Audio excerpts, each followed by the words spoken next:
Olá, meu nome é Pedro. Olá, meu nome é Roberto. E nós fazemos parte do Comodeza. E hoje nós temos um convidado muito importante aqui. Que é o nosso querido professor Magno. Bem-vindo, professor. Olá, garotos. Olá, tudo bem? Tudo bem. Como Legal, o senhor está hoje? Muito bem. Essa pergunta ela é uma pergunta interessante, né? Eu estava outro dia pensando, todas as vezes que a gente encontra com alguém e a gente pergunta como está, às vezes a gente não tem nem tempo para ouvir de volta como que essa pessoa de fato está. E eu estou bem, estou muito bem e feliz porque estamos com um tempo de qualidade, para além de perguntarmos como está, não de uma maneira burocrática, de uma maneira por obrigação, mas eu entendo essa pergunta como está como uma oportunidade da gente bater um papo e de fato saber como o outro está, o que anda fazendo, o que tem feito, um pouco da história de vida. É fantástico estarmos aqui. Estou bem. Sim. Agora conte um pouco da história do senhor, sobre como o senhor se tornou um professor, por que o senhor decidiu ser um professor, né, agora, um professor excelente de arte, né, que muitos falam do senhor. Eu acho que isso é uma pergunta que todo mundo deve fazer, né, por que o professor quis, né, se tornar um professor da matéria de arte hoje em dia. Sim. Eu queria saber, né, por que o senhor quis essa profissão. Pois é, né, essa história é bem longa, essa história ela começa e é interessante porque essa é uma curiosidade, é uma pergunta que eu já respondi em outras oportunidades, que é por que ser professor? Como que isso começou? Como que ser professor, desejar ser um professor? Eu fico pensando assim, por que uma pessoa desejaria se tornar um professor? E na minha experiência, me tornar um professor é consequência de eu ter tido bons professores. Ter tido bons professores me fez, em um dado momento, desejar também ser um deles, também ser um professor.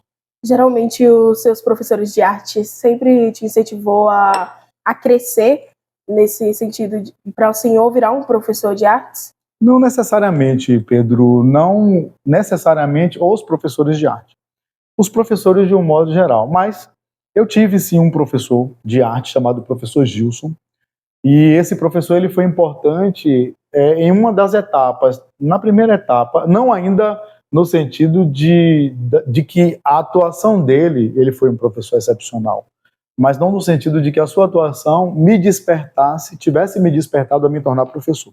O professor Gilson, eu acredito que eu tinha uns 15 anos, talvez um pouco menos, 14 ou 15 anos, e ele fez um trabalho na escola que era um trabalho de pintura mural.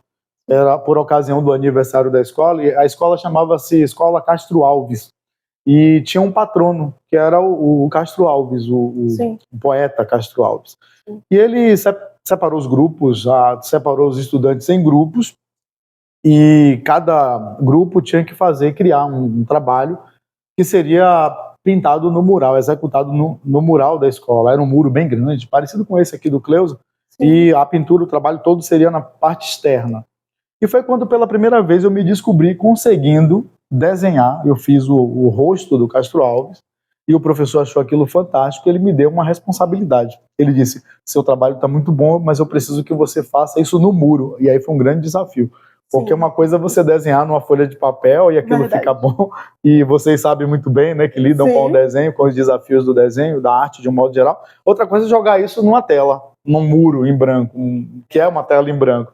E então ele percebeu essa minha habilidade, me deu esse voto de confiança, e isso fez com que eu me descobrisse alguém com essa possibilidade, com essa habilidade, e me deu uma confiança muito grande. E depois dali eu desenvolvi outros trabalhos, sempre liderado por esse professor. Ele me deixou sob a responsabilidade de cuidar de vários alunos, de fazer uma monitoria, ajudando esses alunos a melhorar nessas habilidades. E o professor Gilson foi uma inspiração, uma descoberta. Sim. Em um dos momentos da minha história. Inclusive, eu amo essa parte quando o senhor fala de trabalho em grupo, porque o senhor trabalha com isso, de trabalho em grupo, e todos os alunos, quando o senhor trabalha em grupo, tem a euforia deles e tudo, mas isso vai ser importante para a nossa carreira futuramente, porque ensina a gente a trabalhar em grupo, nas empresas, nas indústrias, seja lá o que cada um queira seguir para trabalhar no mercado de trabalho. O trabalho em grupo é uma habilidade, é uma competência que a educação contemporânea ela procura desenvolver no estudante. Quando a gente, enquanto professor, leva um trabalho em grupo para a escola, é muito mais sobre suas relações, sobre como vocês se relacionam, tomam decisões, desenvolve a criatividade para resolver problemas. Aliás, o próprio conceito de criatividade é a capacidade ou habilidade de resolver problemas. Então, sempre que a gente tem um problema e que surge alguém com a solução, essa pessoa está se utilizando da criatividade. Então é isso. Imagine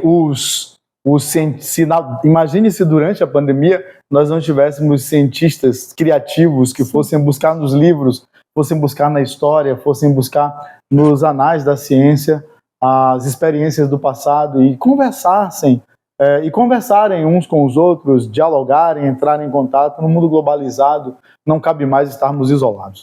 Precisamos ter a consciência de que é em grupo que vamos resolver os dilemas da sociedade, as angústias. É sempre em grupo. Então, o trabalho em grupo ele vem nessa direção. Então, veja quantas coisas quantas habilidades, quantas ideias podem ser trocadas com a atividade em grupo. Então, vem daí essa dinâmica do professor estar sempre trabalhando em grupos. Sim. Na minha época também, de estudante, tive muitas experiências com trabalhos em grupo. E qual realmente foi o seu ponto do senhor querer se tornar um professor, né, hoje em dia? Porque o senhor, tipo assim, quis? Porque para todo mundo ter um sonho, às vezes tem que acontecer algum fato. Tem outras pessoas que dizem, né, que já nasceu sabendo, tipo assim, um talento ou tal. Mas o senhor já, tipo assim, nasceu com um talento de saber desenhar desde pequeno, ou teve algum acontecimento que ocorreu antigamente que fez com que o senhor pensasse, nossa, eu quero me tornar um professor quando eu estiver adulto? Bom, é uma história longa, não é? Como eu disse, eu tive o professor Gilson, mas eu comecei a trabalhar muito cedo. Antes de me tornar professor, eu vim de uma família muito simples, uma família que todos nós somos 3 irmãos, e todos nós tivemos a necessidade de começar a trabalhar muito, muito cedo. Eu comecei a trabalhar com 13 anos, eu não sei se vocês já têm essa idade, mas com 13 anos eu comecei a trabalhar. Com 14 anos eu mudei de trabalho. Isso não era, claro, um trabalho de carteira assinada, nada disso, era um trabalho informal. Então, eu trabalhei, por exemplo, de jornaleiro, vendendo jornais. E quando eu fiz 15 anos, eu entrei numa fábrica, num programa de menor aprendiz. Então eu já trabalhava, eu já convivia com adultos durante todo o período da tarde. Eu trabalhava de tarde, de 2 da tarde até as 10 da noite, em pé, e de manhã eu estudava. Eu estava na minha formação, na educação básica, no que hoje é o ensino fundamental 2, período que vocês estão aí, na fase que vocês estão. Nível de escolaridade, de escolarização que vocês estão. Então, quando eu estou à tarde no trabalho, lidando com pessoas mais velhas, era uma fábrica, então a quantidade de adolescentes ali era muito pequena. A grande maioria dos trabalhadores eram pessoas adultas.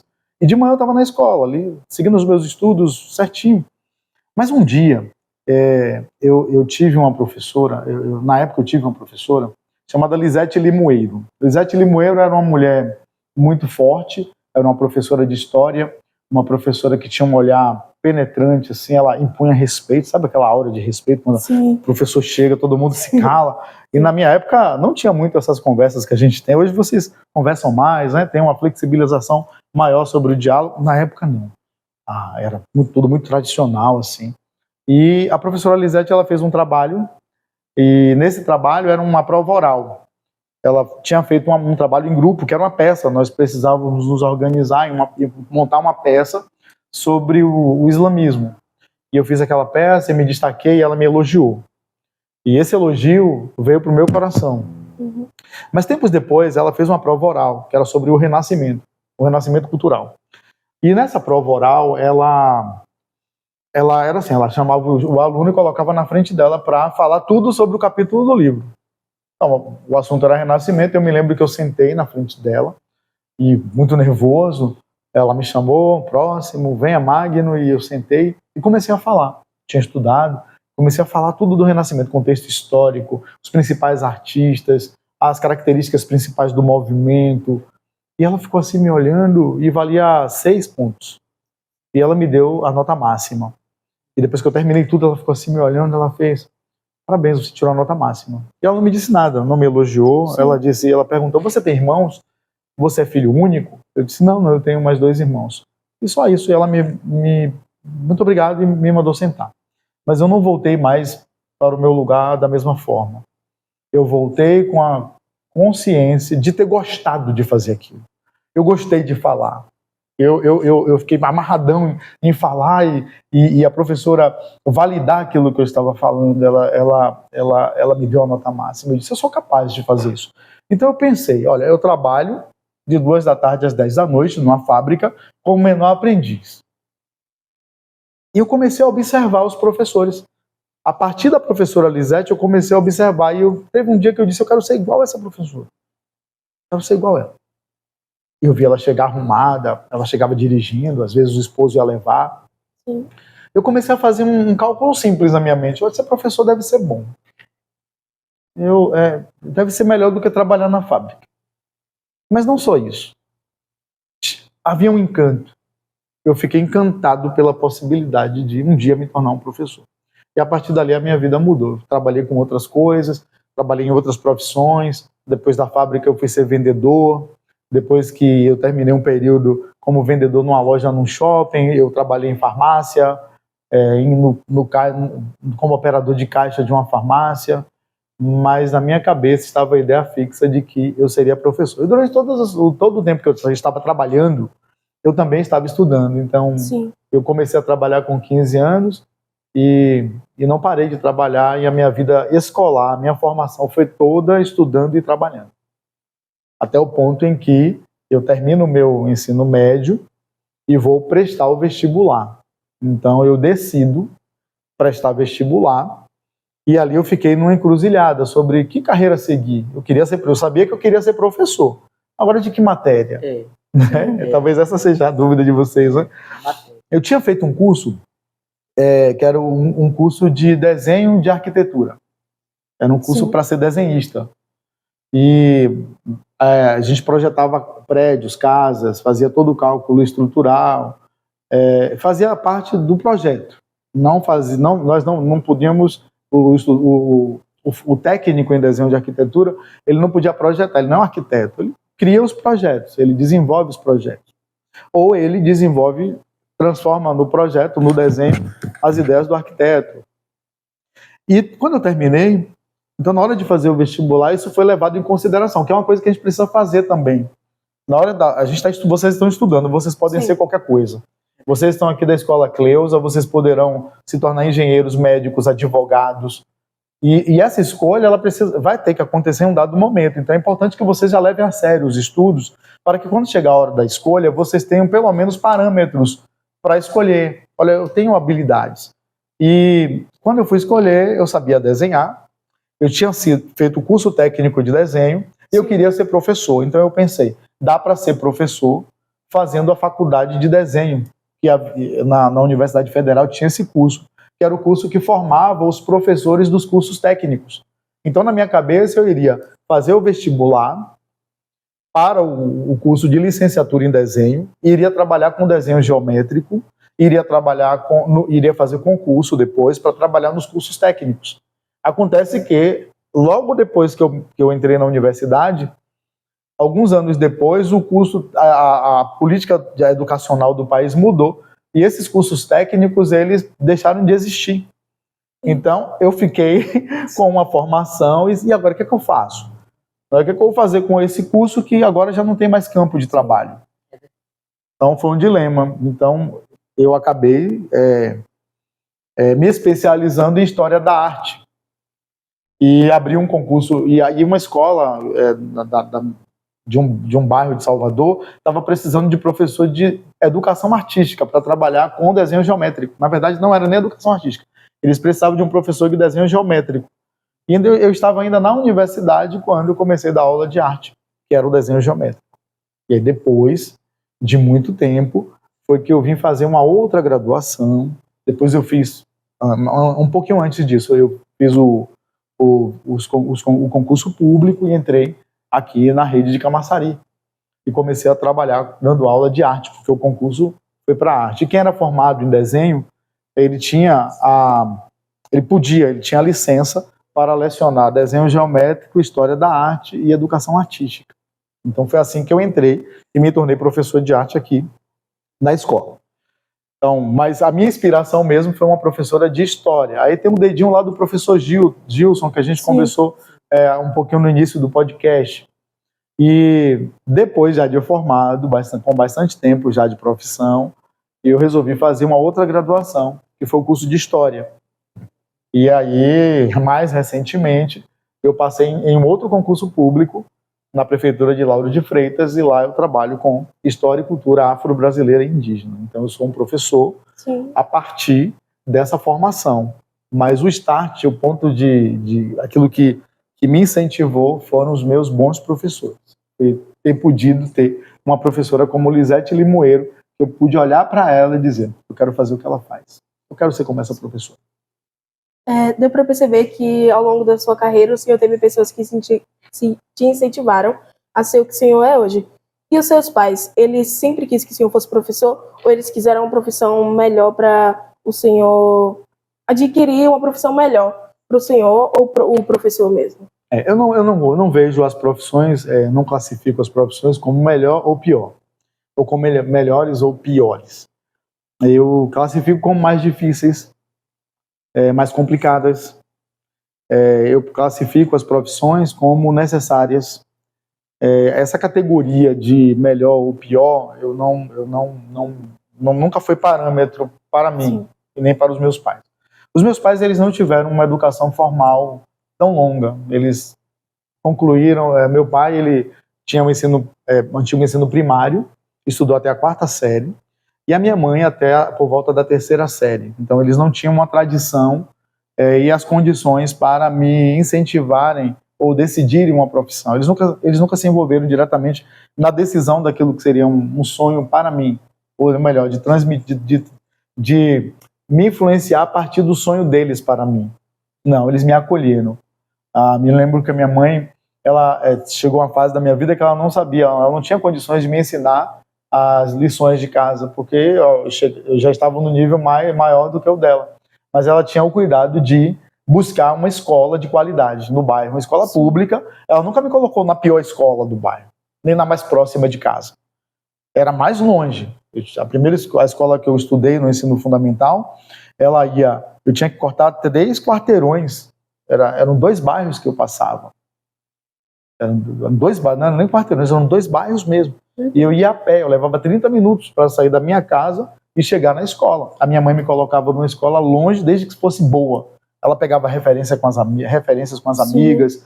E então ele tem que estudar numa escola que pelo menos seja uma escola boa. Inclusive minha mãe, ela também faz isso, porque eu saio de lá do Ficam para vir para aqui pro Camaçari de Dentro, só para estudar nessa escola por recomendações de diretoras, professores, de tudo que já passou pelo meu caminho de escola, até chegar aqui no Cleusa, onde foi que minha mãe viu que era uma escola boa. Eu saí, mas já voltei para aqui de novo, e é onde é uma escola que eu me adaptei, conheci gente novas, boas, inteligentes, como Roberto, Malvina, Mariana, que faz parte do jornal também. Excelente. Obrigado. Inclusive, aí hoje, a gente, com a iniciativa desse projeto, a gente percebe que nós somos alunos bons, como vocês, professores, falam pra gente. Porque na nossa cabeça pode até criar uma certa dúvida. Como é que a gente é aluno bom se às vezes a gente tira nota ruim? Uhum. É verdade. Sim. Porque tudo depende, né, pelo estudo e tal. Se você estuda, você tem que estudar e se concentrar no que o professor fala. Agora, pegando agora com o que eu falei, hoje em dia, podemos dizer que é diferente, né, que nem antigamente. O senhor falou que quando os professores entravam na sala, os alunos já ficavam quietos, né, respeitando o professor, concentrado no que o professor está ensinando no quadro. E podemos dizer que hoje em dia não existe assim muitos alunos que respeitam os professores quando entram. Sim. O que eu queria saber, o que o senhor acha disso? Né, que antigamente era muito diferente, os alunos respeitavam mais os professores. E hoje em dia, pelo que eu vejo, é diferente.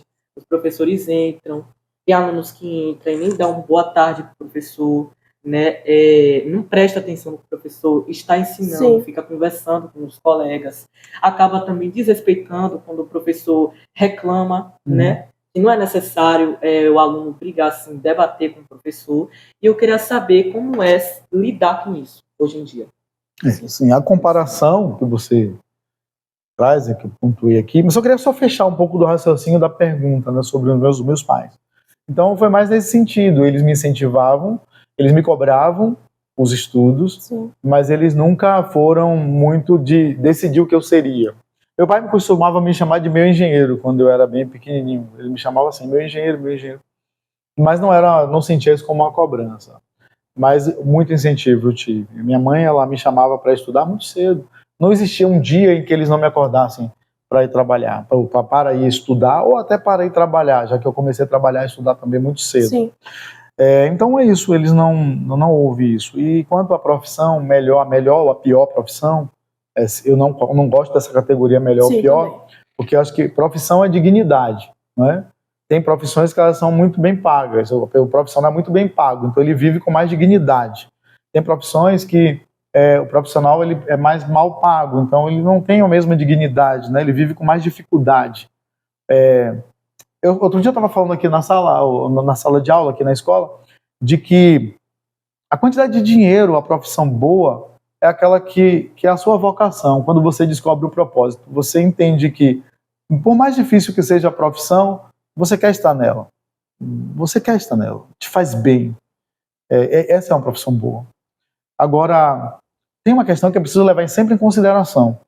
E é uma equação simples. A quantidade de dinheiro que você vai receber numa profissão depende muito do tipo de problema que você vai resolver para o outro.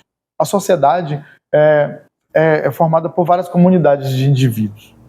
E essas comunidades elas têm necessidades. E as necessidades são os problemas. Aquele que vai resolver problemas difíceis, nessa sociedade, tem uma tendência a ser bem remunerado. Um médico. O problema que um médico resolve é um problema que está ligado à sua vida. Então, normalmente, médicos são muito bem pagos. Sim. Porque não tem muito o que discutir. Os problemas que uma pessoa que trabalha vendendo... Vou dar um exemplo aqui, e lembrando que tudo isso são profissões dignas. Sim, concordo. Tá? Dignas. Qualquer profissão é uma profissão dignas. Agora, existem outras profissões em que o problema em que o profissional resolve é um problema que não é tão complexo. Então, essas profissões elas acabam tendo a remuneração menor. E aí eu fico pensando, não tem nada a ver com falta de dignidade, todas são dignas, mas tem problemas que você resolve que são problemas mais difíceis. Logo, você vai ser mais bem pago para que você tenha para que você resolva esse problema. Então, isso consiste as profissões. Está todo mundo resolvendo algum tipo de problema. Problemas mais difíceis, maior remuneração, mais difíceis de serem resolvidos. Eu penso que, na hora de vocês, que são jovens, escolherem a profissão, é interessante levar em consideração e colocar na equação, na balança, essas duas questões. Que tipo de problema eu vou resolver? Eu gosto de resolver esse tipo de problema? Qual a remuneração que esse tipo de problema vai me dar? Você vai ponderar todas as variáveis. E você vai encontrar nisso um propósito. Há uma relação direta no Brasil entre o tempo de estudos e a valorização profissional. Então, quanto mais você estuda, existe uma probabilidade maior de você conseguir mudar sua faixa salarial, né? Ganhar melhor, ganhar mais. E isso deve ser levado em consideração na formação de vocês. Isso precisa ser pensado já.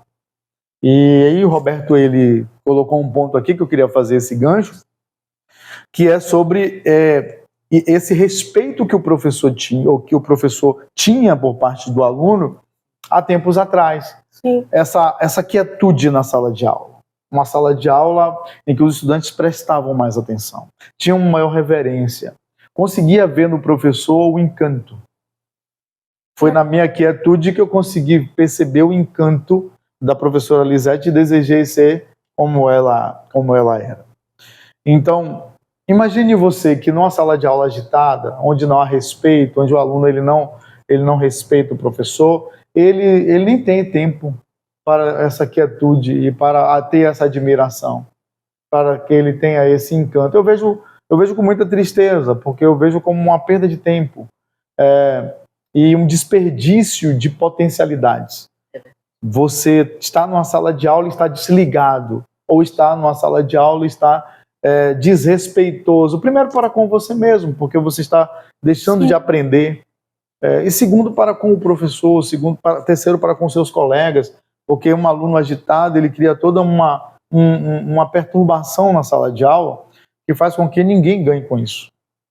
Todos perdem. Perde o estudante, em primeiro lugar, perde os colegas, que têm a sua atenção tirada, perde o professor, porque leva a sua profissão num nível de estresse muito grande. E essa ponte, ela não acontece. Então, que tipo de problema eu vou resolver se na escola, que é o espaço em que eu sou formado, claro que eu entendo a educação como um processo muito mais amplo do que o que acontece na sala de aula. A educação, ela acontece na família, ela acontece nos livros que não são orientados pelos professores também. Ela acontece na internet, aqui como vocês estão. Esse processo aqui desse podcast é um processo educativo, formativo, é um processo que pode despertar em um colega de vocês, trazer um despertar para uma tomada de consciência, dependendo do tema que vocês estejam trabalhando aqui. Então, a educação é muito ampla. E a educação é quem vai formar as pessoas. A educação forma os indivíduos para atuarem na sociedade. O que é educar? Educar é cuidar daqueles que vão cuidar da gente. A minha geração, que é uma geração diferente da de vocês, ela transmite, ela orienta as novas gerações em processos educativos. Eu nem gosto da coisa dela, essa minha geração transmite o conhecimento. Não, ela é uma geração que tem condições de orientá-los num processo de construção desse conhecimento que é de cada um. Agora, se dentro da sala de aula eu tenho um espaço inquieto de desrespeito, dificilmente eu vou conseguir parar para refletir sobre essas questões. E é o médico quem vai formar, e é o professor quem vai formar o médico, quem vai formar o advogado, quem vai formar a base da sociedade está na educação. É difícil mesmo, né, quando um aluno desrespeita o professor, que além de desrespeitar, ele está desrespeitando, tipo assim, entre aspas, a vida dele. Como é que vai ser o desenvolvimento dele no futuro? Como é que ele vai ter, tipo assim, uma profissão digna, né, no futuro? Que todas são dignas, mas para ter uma profissão é preciso ter um estudo, né? Como é que ele, não, sem estudar, só querer bagunçar, ir para a escola para bagunçar, para desrespeitar o professor, como é que ele vai ter uma profissão assim? Para que ele possa sustentar a sua família, né? Sustentar ele, a sua família. Que quando ele querer comprar alguma coisa para ele ter o seu dinheiro e comprar. Se ele não, no início, que era para ele ter concentração, para na frente ele ter uma profissão, ele não está estudando, e sim desrespeitando, né, o seu professor, e isso acaba ficando muito ruim para ele mesmo, entendeu? Isso pode até não afetar muito os outros alunos, mas quando ele desrespeita o professor, ele acha que está se beneficiando com isso. Mas ele não está se beneficiando, ele está prejudicando a vida dele mesmo. Porque no futuro vai bater a porta, né? As contas, quando ele for morar sozinho, porque os pais não vão sustentar. Entendeu? Vai ter hora que os pais, né, vão, né, acabar falecendo, não vai estar junto com ele. E aí, como é que vai ser para ele? Se ele não estudou, se ele não se concentrou naquela aula do professor.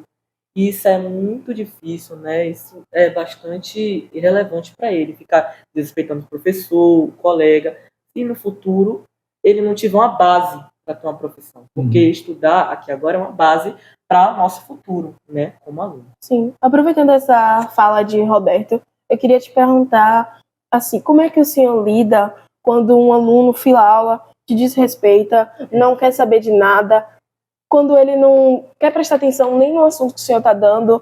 Como é que o senhor tem uma estrutura psicológica para aguentar esses alunos que não te dão o menor valor para o seu trabalho que o senhor está fazendo, como o Roberto falou, para a gente crescer no futuro? Porque, como ele disse, a porta vai estreitar. A porta vai estreitar e a gente vai ter que pagar nossas contas, a gente vai ter que trabalhar, a gente vai comprar as nossas coisas, da nossa família, comprar tudo.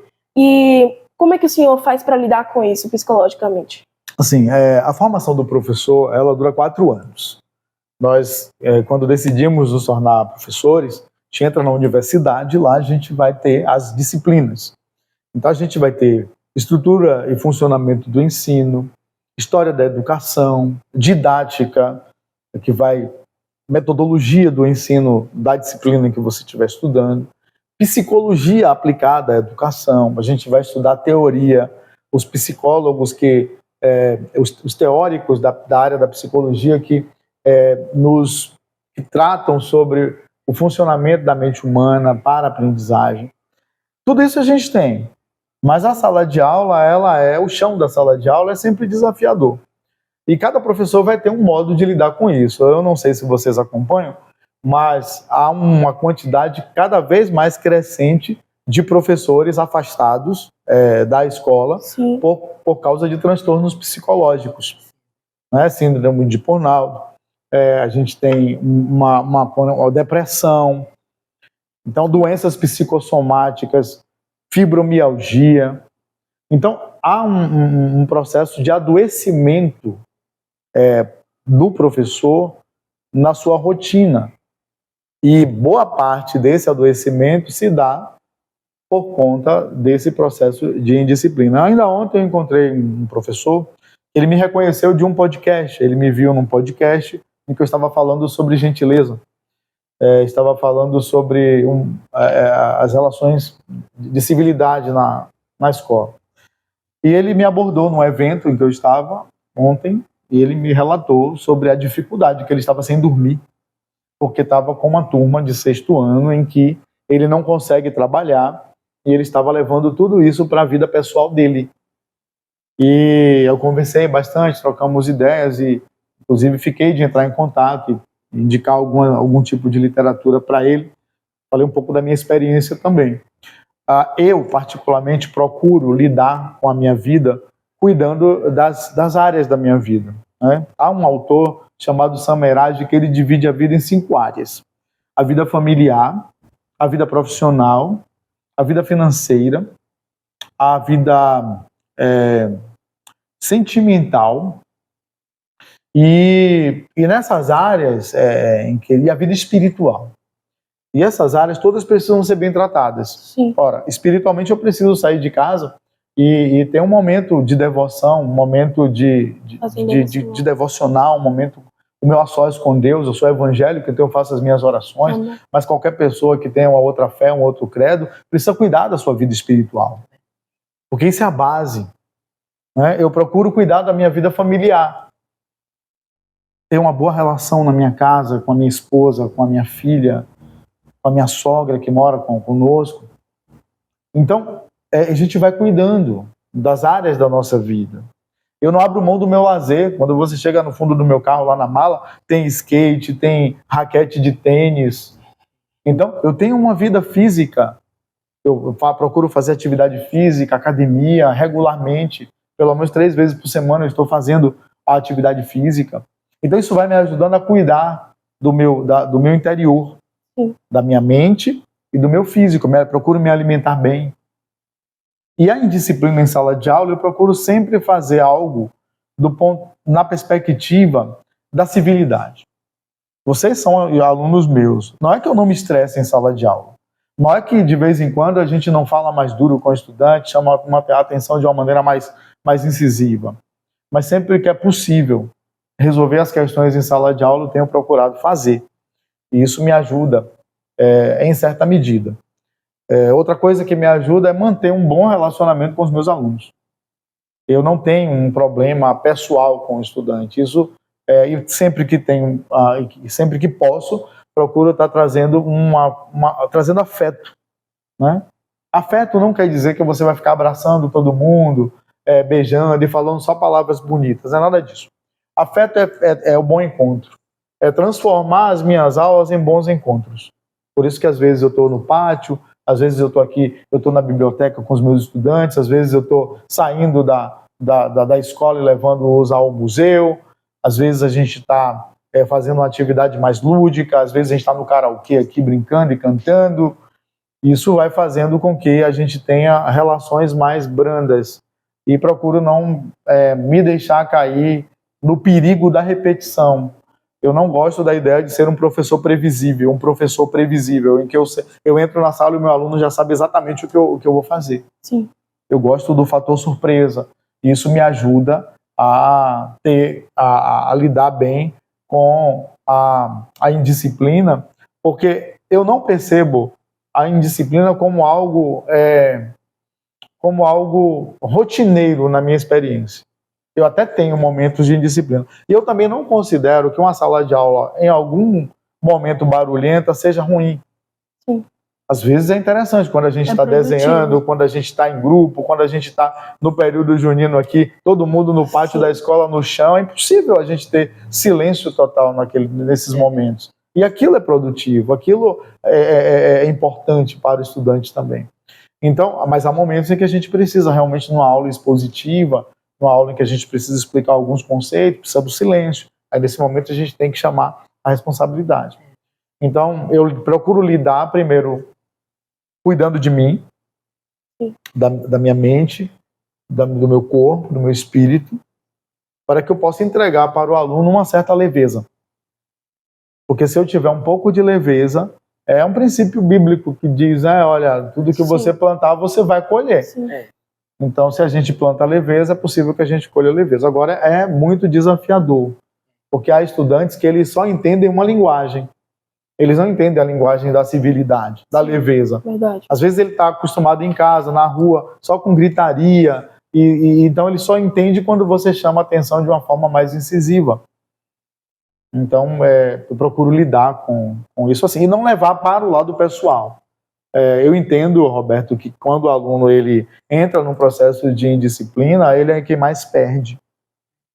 Quando o aluno entra num processo de desrespeito ao professor, ele é quem mais perde. Sim.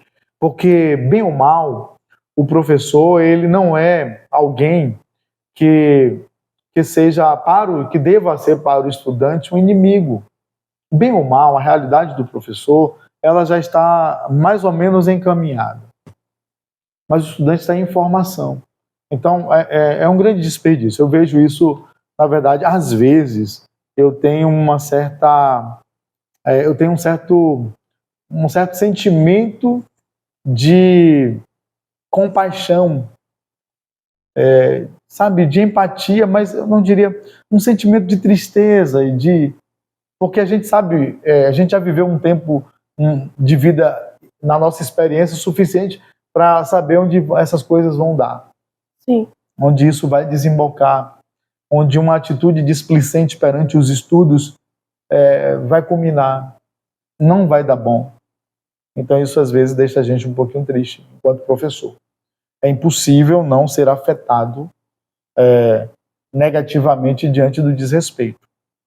Então eu procuro entender a educação como os encontros, como os afetos.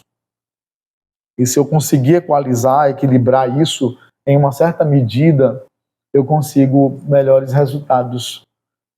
Claro que a gente não vai agradar todo estudante, né? A sala de aula é plural e nem precisa agradar todo mundo. Mas na medida do possível, esse deve ser o meu objetivo. Tentar agradar, alcançar, ou afetar positivamente, inspirar a maior quantidade de pessoas, de estudantes que passam pela minha trajetória. Na minha experiência de 20 anos de sala de aula, muita gente passou pela minha vida. E é muito bom quando a gente encontra até viajando em um lugar, um estudante vem até você, meu professor e tal, e falou até mesmo nas redes sociais, né? A gente recebe uma mensagem carinhosa, afetuosa, isso me faz pensar. E isso me inspira a continuar trabalhando, me incentiva a continuar trabalhando para inspirar outros estudantes. Eu penso que hoje em dia, na sociedade contemporânea, essa questão da indisciplina pode ser também um grande grito de socorro. Sim. Às vezes a indisciplina, o desrespeito, ela está apenas camuflada. ela está fantasiada. Ou seja, o desespero e o pedido de socorro está fantasiado de indisciplina. Por trás daquele menino indisciplinado, desrespeitoso, tem um ser humano, uma alma que chora, que sofre. E como professor, precisamos ter esse olhar e tentar descobrir o que é que está por trás da indisciplina sempre que for possível. Um dia eu estava na sala de aula e uma aluna, ela estava muito agitada e tal, e de repente ela acalmou, e quando ela acalmou, que eu cheguei nela e perguntei: o que você tem, como é que você está? Ela começou a chorar. Desabou. Eu fui chamar para perto e encaminhar para um atendimento junto à coordenação pedagógica. E é isso. Aquela indisciplina, na verdade, era um choro contido, que só precisava de que alguém perguntasse como é que você está, para vir à tona e a gente poder encaminhar para o tratamento. Mas eu procuro ver sempre por esse lado. Sempre que possível, procuro ver por esse lado, de que ser professor hoje é menos dar aulas, é menos levar conteúdos e mais inspirar e acolher. Verdade. Agora, professor, vou fazer uma pergunta para o senhor, né? Eu acho que é meio polêmica, no fato do salário dos professores. Ah, sim. Dos professores de escola pública. Eu vejo de vez em quando professores, né, reclamando, falando da falta de aumentar o salário deles, né? Que tem professores que estão há muito tempo nessa escola, como o senhor, né? Um exemplo. E não foi aumentado o salário. E eu queria saber como é para o senhor viver assim, num lugar assim, onde no seu trabalho não aumenta o salário, né? E as coisas, mercadorias que o senhor precisa aumenta o valor e o seu salário, né, tá lá embaixo. Como é o senhor, né, para comprar essas coisas que é bem caro, que hoje em dia as coisas estão aumentando bastante, né? E o seu salário, tipo, não aumentou ainda, para que o senhor venha sustentar a sua família, né, em uma condição boa. Assim, essa questão salarial do professor, para um estudante, é sempre uma abstração, né? Sempre alguma coisa que fica num lugar em que os professores fazem as campanhas salariais e vocês ficam, às vezes, sem as aulas por causa da greve, talvez esse seja um ponto que toque em vocês, e acaba que fica no imaginário da sociedade que o professor é uma profissão que ganha muito pouco, não é? Que é um salário de fome, é uma coisa de que, enfim, eu diria que o salário do professor, comparado aos salários de outras profissões de nível superior, há estudos que apontam aí uma diferença de 25%. Significa dizer que outras profissões de nível superior, pelo menos as profissões, não as profissões de ponta, eu estou falando aqui de médicos e advogados bem-sucedidos e aqueles fora da curva mesmo. Sim. Não, profissões de nível superior dentro da normalidade da sociedade, dentro daquilo que é o comum. Nós, professores, temos um salário de cerca de aproximadamente 25% a menos.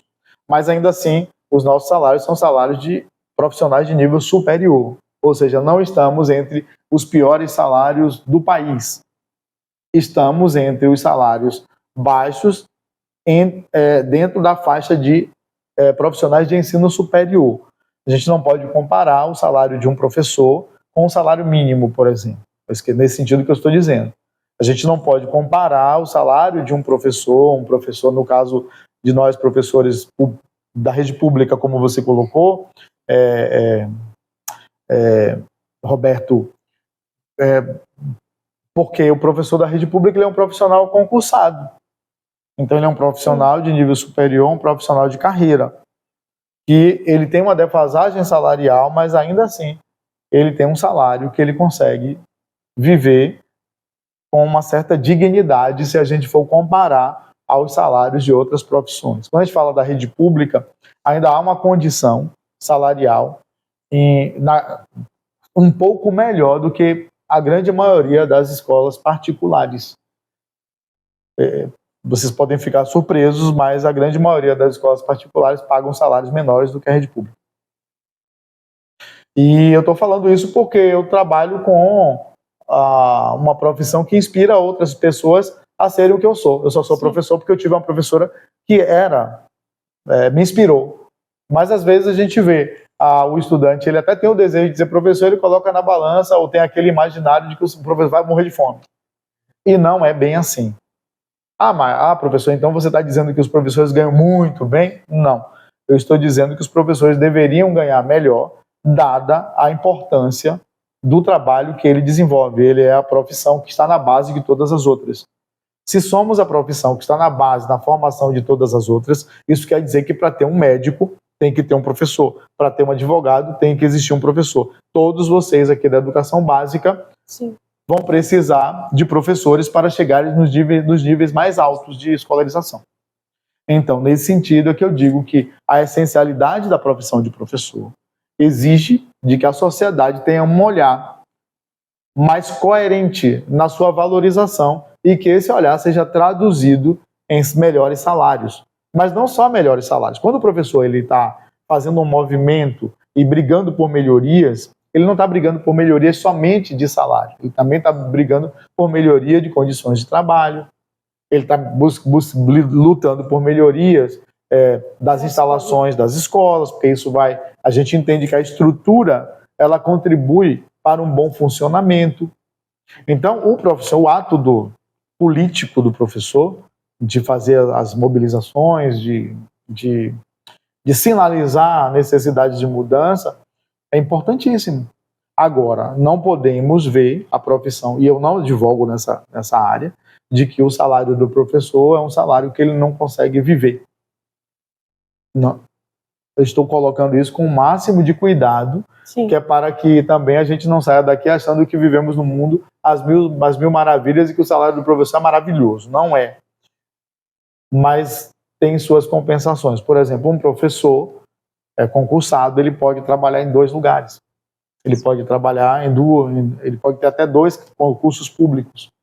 Então ele vai ter um salário que vai permitir que ele tenha, por exemplo, uma moradia própria, que ele more bem, razoavelmente bem, que ele tenha um carro para se locomover, que ele possa pagar um plano de saúde.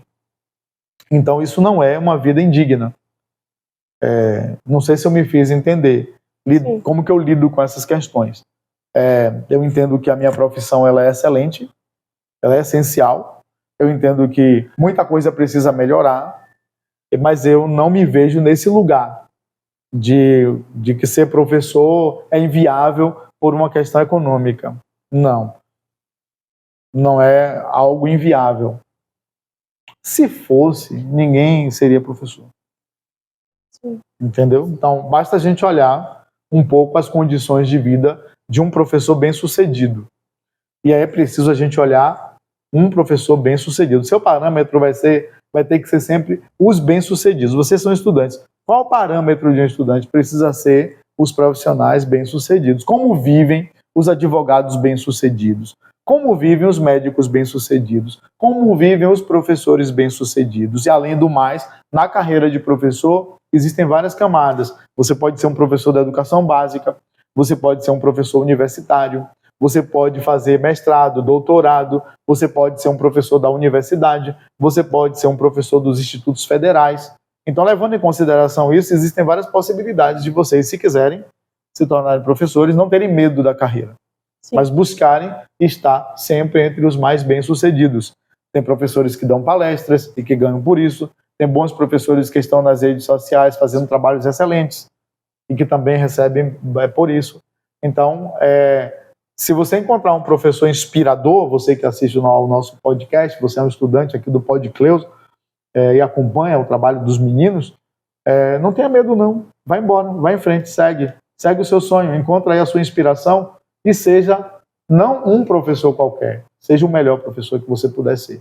Assim como você não deve ser um advogado qualquer, seja o melhor advogado que você puder ser. Então, sendo bem sucedido, eu acredito, e a experiência me mostra que as recompensas, inclusive financeiras, elas poderão te alcançar de alguma maneira. Inclusive, eu já até pensei em ser professor e tal, mas por professores falarem que o salário deles é pouco, não dá para nada. Tipo assim, alguns professores falam isso, que o salário não presta. Com o seu ponto de vista, eu já vejo de uma forma de mais segurança dentro de mim, que eu possa ser um professor qualificado, como o senhor falou, de dar palestras, trabalhar em 2 escolas. E, inclusive, o meu tio, ele é professor, ele fala várias línguas também. Ele está estudando, acho que é mestrado, lá na França, ele está fazendo. E eu já tive vontade de ser, mas eu desisti por conta de vocês, professores. Falarem que a renda de vocês é pouca para viver, por conta também das greves e muitas coisas que acontecem no meio da escola. E agora, professor, para encerrar esse podcast, que ele já está longo, eu queria te perguntar se o senhor tem alguma parte importante da sua vida que o senhor quer contar um pouquinho para a gente. Ah, sim, uma parte da minha vida importante, o nascimento da minha filha, né? E ser professor me favoreceu esperar o tempo certo para que ela viesse, né? A minha filha Ana Júlia, quando ela veio, enquanto professor, eu já tinha casa própria, eu já tinha um carro, eu podia pagar um plano de saúde para que ela nascesse no hospital de referência. Então, a minha filha é um ponto importante na minha caminhada como professor. Então, não tenha medo. Se quiser, aí você pontuou, segue em frente. Eu não acho que a escolha de uma profissão deva ser pautada única e exclusivamente pelos ganhos financeiros. Também acho. Eu acho que deve ser uma camada, um ponto a se observar. Mas sempre observe os mais bem-sucedidos. Não peguem como exemplo as pessoas mal-sucedidas nas suas profissões. Porque se assim o fizermos, nós vamos encontrar muito mais pessoas mal-sucedidas do que bem-sucedidas em qualquer profissão. Não se engane. Tem advogados vivendo mal. Tem engenheiros vivendo mal. Tem professores vivendo mal. Mas o contrário também ocorre. Então, se é o objetivo, se há um sonho, se foi inspirado e tocado, segue o sonho. Há uma frase que eu gosto muito para encerrar esse podcast com vocês, como você coloca, que é: o caminho é feito ao caminhar. A vida é surpreendente. Surpreendente. Você não sabe o que vai acontecer ali. Faça o melhor que você pode fazer na carreira que vocês escolheram. Hoje, vocês são estudantes. Seja o melhor estudante possível hoje. Se amanhã escolherem uma carreira, seja professor, seja médico, seja advogado, faça o melhor possível na sua carreira. Compreenda o seu propósito. E certamente a recompensa financeira ela poderá chegar. E ainda que ela não chegue, tendo um propósito, você vai conseguir caminhar rumo à sua felicidade. Sim. Obrigada. E não necessariamente vai ser financeiro. Professor, muito obrigada pela sua participação no nosso primeiro podcast. E aqui é um mimo da nossa equipe toda para o senhor. Espero que o senhor goste. Foi feito com muito carinho e amor. E obrigado aos nossos patrocinadores que nos ajudaram para conseguir esse presentinho, que eu tenho certeza que ele vai gostar. E eu já peço que vocês deixem seu like, se inscrevam no canal e possam compartilhar o nosso vídeo. E até o próximo. Até o próximo episódio do nosso Pod Cleusa! Parabéns aí para vocês, muito bom, viu? Desejo sucesso, vida longa ao Pod Cleusa e conte comigo porque precisar aqui para alguma coisa, tá bom? Muito obrigado, professor. Obrigado, meninos. Obrigado. Pode abrir? Pode. Tá bem colado aqui, né? Espero que o senhor goste.